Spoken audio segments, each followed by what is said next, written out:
Now it's time for today's perspective, and around 12.5 million people shipped across the Atlantic over a total span of around 400 years. This then the Atlantic slave trade, surely one of the most heinous crimes against humanity committed in the modern era, all to feed sugar, tobacco, indigo and coffee trades, many perishing on the African shores or during the voyage. Now that's how it's all described in a new book which asks why reparations have never been paid to compensate the families, many of them left devastated by what happens. Reparations for slavery and the slave trade and Transitional and Comparative History has been released in English, and it's just been translated as well into French. Here's the French book as well, and its author is joining me here on set now, Ana Lucia Araujo. Thanks very much for coming in and talking. Thank you for having me. So in your words, just tell us, first of all, how horrific the slave trade was. Well, this is a trade that lasted nearly 4 centuries, and we are talking here about more than 12.5 million enslaved people who were shipped from Africa to the Americas. Most of these enslaved Africans, they landed in Brazil. That is the country that abolished also slavery, then was the last country to abolish slavery in 1888. So all the societies of the Americas were affected by this trade, then to a greater or to a lesser extent. Brazil and the United States and also the Caribbean are the most important. But in all places in the Americas, there were enslaved Africans. So the heritage of this period is still alive through different extents. On the one hand, of course, the legacy of anti-Black racism that remains alive then in the Americas in general and even in Europe as well, as part of this history. And in addition to that, of course, we have the rich heritage, the cultural heritage of this tragic period that with music, arts and all languages that remains alive as well. Yeah. I mean, we mustn't forget as well, you mentioned a lot of the countries there, but European countries also implicated, notably the UK and France. Yes, Portugal, Spain, then the Netherlands, the UK, of course, and France. So, and to a lesser extent, even other countries such as Sweden and then Denmark and so on. Yeah. The book is called Reparations because the main thing that you're centering on in the book is the fact that all these years later, still none of those people affected directly or their families have actually received any kind of compensation. Yes, then we're still talking about this, the issue, the debates about reparation today.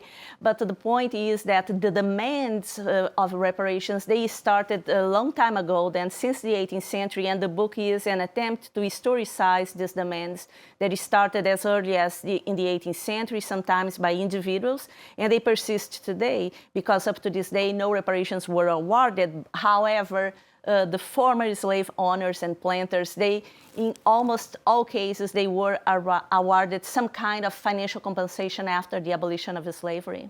So why do you think that is? Why have there been no reparations?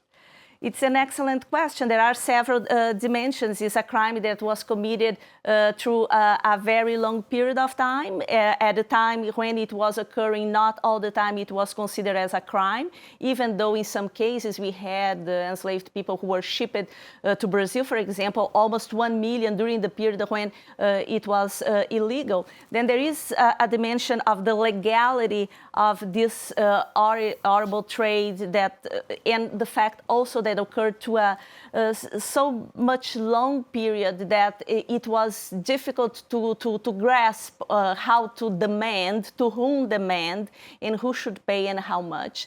This is something also that we do not have up to this day, a kind of consensus. I mean, there are also people as well, aren't there, who say you can't compensate for something that happened years ago in the history. Times were different. Yeah, this is true, but in reality, when we still had, for example, freed people who were formerly enslaved, they were still alive and they were demanding reparations in the United States at the end of the 19th century. They were still denied reparations. They were persecuted and even put in jail. And also we had people who were illegally transported to places like Brazil, nearly 1 million, then remained enslaved, and their descendants also remained enslaved. So the legality is complicated as well. It has been used, of course, as an excuse, but of course, more the time passes, today we are living in a context that those demanding reparations are the descendants of those who were enslaved. So it becomes much more complicated. Yeah, how do you think it can be done? I mean, presumably in order to determine exactly who should benefit, it takes an awful lot of investigation and collaboration between the two sides, if you like, to come up with some kind of agreement? Yes, like as a historian, I don't give any advice on how it should be done. However, it's very difficult, not because it would require investigation.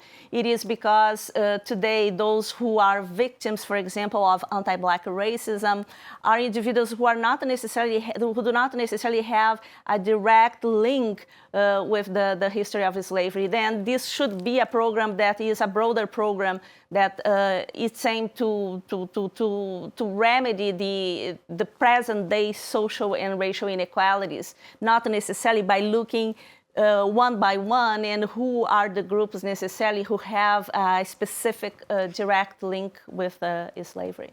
There have been some advances, haven't there? I mean, there have been some countries that have either simply expressed regret, which is just a first stage, if you like. Apology, of course, is the next step, I suppose.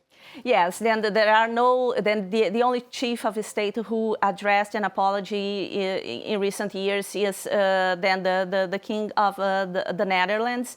Then we do not have these official apologies. There are light apologies that are addressed usually in places when these chiefs of state, they go to Africa, for example.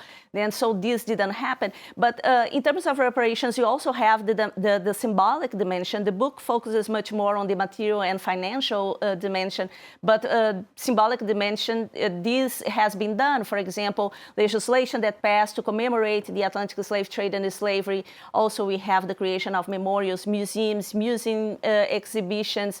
In France, we have, for example, then a commemorative date as well to the victims of the Atlantic slave trade and slavery. So, at a symbolic level, there have been steps, but the financial and material dimension remains problematic. Problematic, yeah. I mean, the French president, Emmanuel Macron, he announced he's intended to set up a joint Franco-Haitian commission to examine France's history with its former colony, its impact on the country's development since its independence, notably the demand that Haiti pay France reparations to compensate slave owners for their losses in return for recognition. I mean, as you say, there are some steps, aren't there? Yes, in the case of France, then we are commemorating then the 200th anniversary of the payment that Haiti was forced to make to France in order to have its independence recognized. Then President Macron created this commission, but of course we do not know what the commission, what will be the result. But at least there is a commission. I think that this is an important step, at least to start recognizing that was wrongdoing in this particular case. And is there a way to force states to do more? I mean, presumably a lot of them are very hesitant, because if they were to start going down this road, it could cost an awful lot of money. Oh, yes, it could. I don't think that there is no way to force. And the problem is also that there is no massive movement these days than in just different countries, for example, in the United States or in France, demanding reparations for slavery. So I believe that one of the points would be to consider programs that are able at least to remedy the present day social and racial inequalities. But this can't be forced. Good to have you with us on the programme. Thanks very much for coming in and talking to us. Reparations for Slavery and the Slave Trade. The book is called in English, A Transitional and Comparative History. And here it is in English as well, Reparations, in French rather as well. Reparations, just released in France as well. So you can read it in either language. Thanks very much for coming in. Thank you. Thank you for having me.